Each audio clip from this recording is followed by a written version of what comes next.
This all started on a simple day. Everything was just like the usual until I thought, let's waste some money on eBay! So I found this unlocked, dead space gray iPhone 6s with a cracked screen. The seller said the phone likely didn't work because of a bad battery. It seemed like a great deal, so I bought it. So in a couple days, the phone showed up, and to my surprise, it's a 64GB model.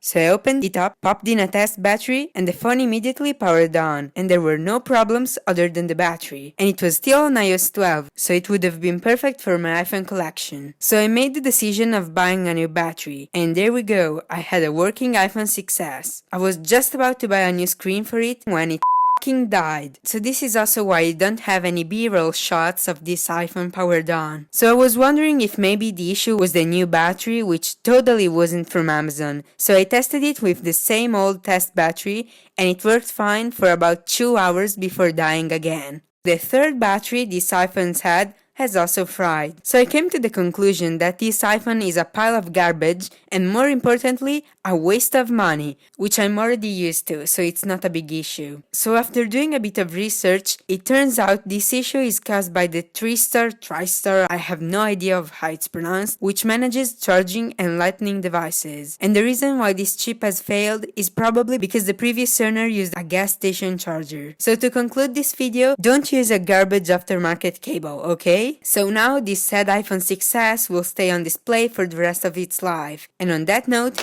if you like this video, please like and subscribe, so maybe I'll reach 500 subscribers by the end of 2021.